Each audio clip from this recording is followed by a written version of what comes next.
or a draw, but we've started on the track of trying to get an undefeated run and trying to get more wins than in the last 8 games than we've had all season. So it's been done before. This is a good start, but it's still a long way to go still. Callum Robinson giving you something to think about today? Callum Robinson's finishing today, and his contribution was absolutely fantastic, and put himself right in the frame for getting in the team from the start. And they were very clinical, and yeah, that was enough for the game today. Is this a big test of the team's mentality now? How you respond with a big week in the Champions League? Yeah, of course. I mean, it's no time to panic.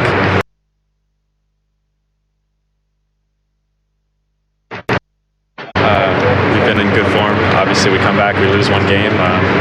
We have a lot left to play for, so we have to have a short memory really and just come back and be ready for midweek now.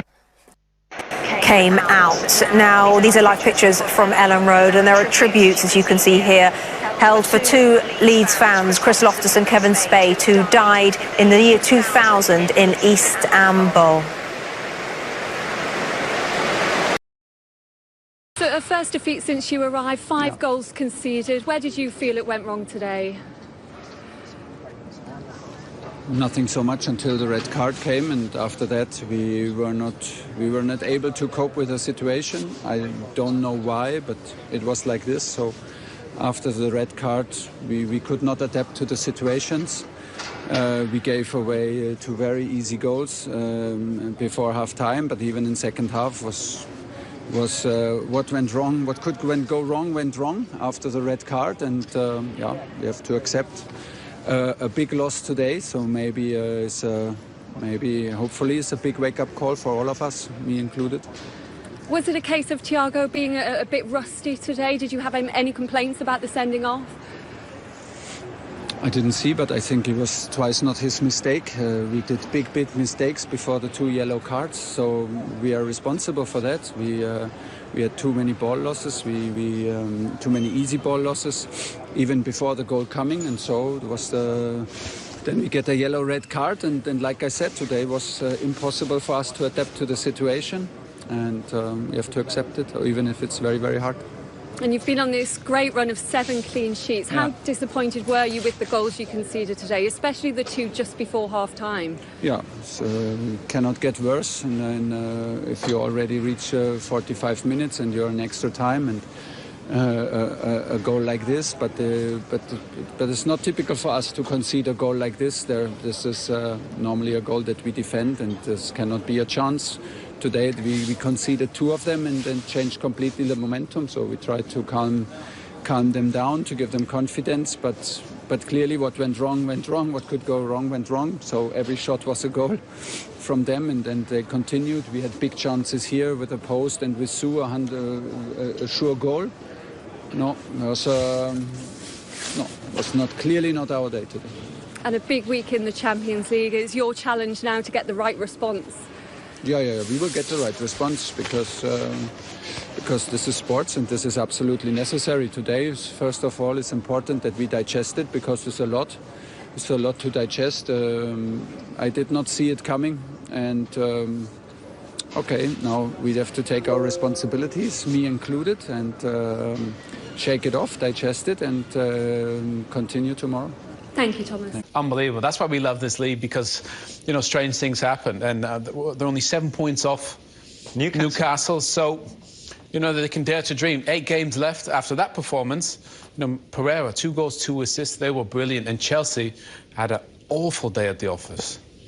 It's great to have the Premier League back, isn't it? Incredible performance, really, for West Brom at Stamford Bridge. That's the first of match week 30 down then, with 9 games still to come, of course. We've got a Yorkshire derby on the way in a short while from Ellen Road. Leeds up against bottom club Sheffield United. Leeds can move into the top half of the win. It's 3rd v 1st as Leicester host Manchester City. Leicester can go 2nd. Pep's men can go 17 points clear at the top with a victory before another mouth-watering game at the Emirates Stadium between Arsenal and the defending champions Liverpool. Congratulations, how good was that? Yeah, unbelievable day for all the boys, the staff and the football club, all the fans back at home watching. It's been a tough season, as you know, where we are in the league, but it's nice to come here and get so many goals as well and really enjoy it today, and against a really good Chelsea team, 10 men or not, they've got a lot of quality, so good day all round. And what is it with you in scoring against Chelsea? All of your 5 Premier League goals against them. I know, I don't have a clue. Just must be just that team where I enjoy playing against their defenders. I'm not sure, but the lads done great today for me to get.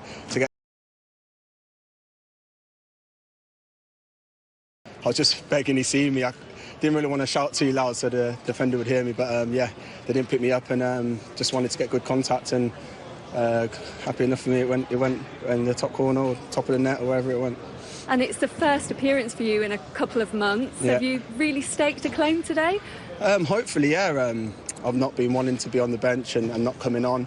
It's been hard for me, but as a footballer, that stuff happens. I went away international, enjoyed my time there, got my minutes under my belt, and then come here today. Obviously, weren't starting, but then when the boss gave me some minutes to come on, I just wanted to prove to him why I should be in the team.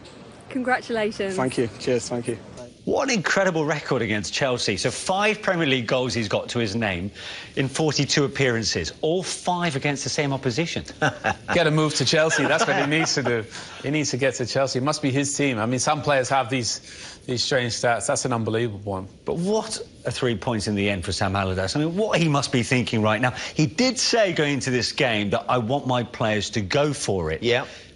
And how they did. I mean, they made the most of that red card, of course, for Thiago Silva. Yeah, of course. In the end, they did. They certainly did go for it. And I think when your mindset, and Sam's mindset turning up at the Bridge today, would have been defensively well organised, be solid, good distances between back 5 and midfield players, all of those sort of thoughts in your mind. Then all of a sudden they go down to 10 and then the whole dynamic changes completely. It's not easy to do that sometimes. Then all of a sudden throw it forward, getting forward, but doing it properly. Yeah. Didn't just smash it up to Diane and just hope that something happens from him.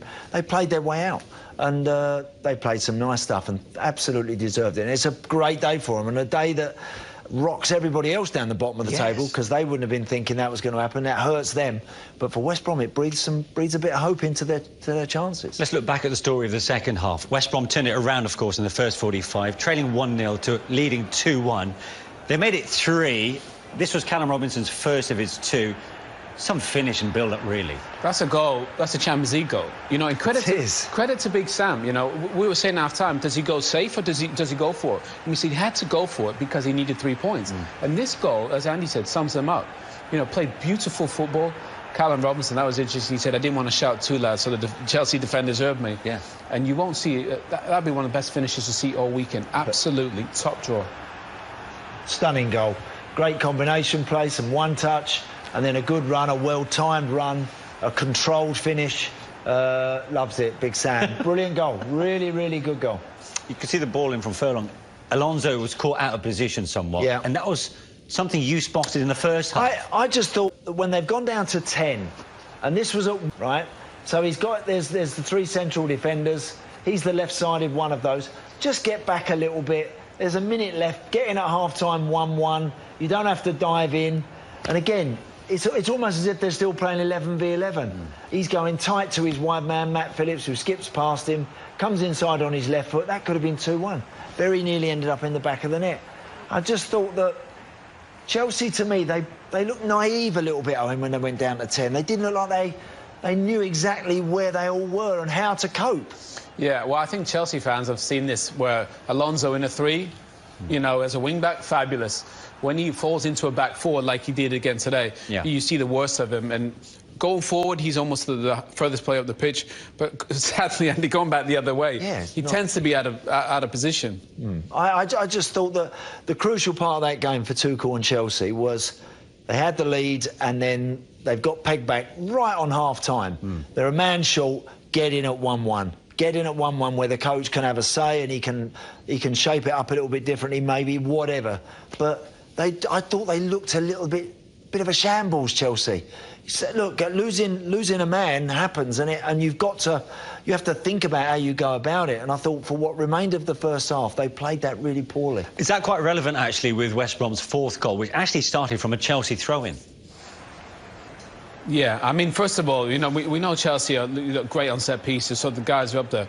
But, you know, they're just unorganised. And credit, you know, West Brom, they didn't lump it. You know, they did. They're looking for these little angles. Mason Mount needs to get that one there. Unbelievable little back heel, little set from Pereira. Again, you know, not the cleanest finish, but the football forward, you know, up the whole pitch was top draw. And this is where you see Jorginho at his worst in a way. Yeah. You know, when he gets into that, he's not quick enough to get there, and then he's not quick enough to recover. And I think for Thomas Tuchel, this will be a huge learning curve, you know, to figure out who can you rely on in these big games. And with no Kante in there, who tidies up a lot of these mistakes, they look a different team. You can tell Tuchel's the sort of coach that is across absolutely everything.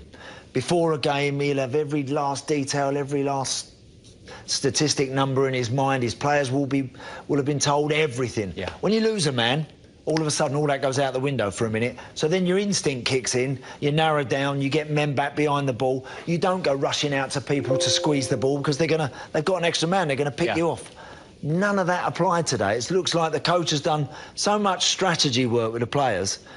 But when you go down to 10, you can't. Then you want your players to kind of think for themselves. They've got to sort that out, and they didn't do that, Chelsea. And I thought West Brom took advantage beautifully. And for West Brom, the fifth goal was the icing on the cake.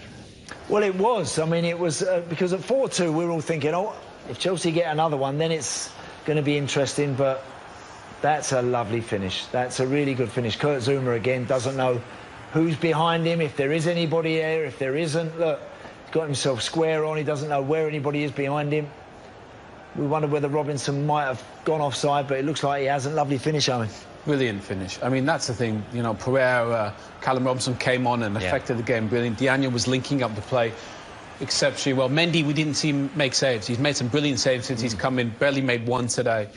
But I think for Chelsea and for Kurt Zuma, I'm not sure that's going to go well for him today after what happened. You think that's pivotal for them? Yeah, no, I think for him, first of all, I don't think he's the most comfortable with his left foot, so playing the left side of the three, I think, puts a lot of pressure on him. We saw, I think it was the first goal, where he plays a poor ball into Jorginho, the weight of it, and that's where the goal comes from. So for Zuma, I think that's, you know, I'm not sure he's going to be playing many games going forward after today's performance.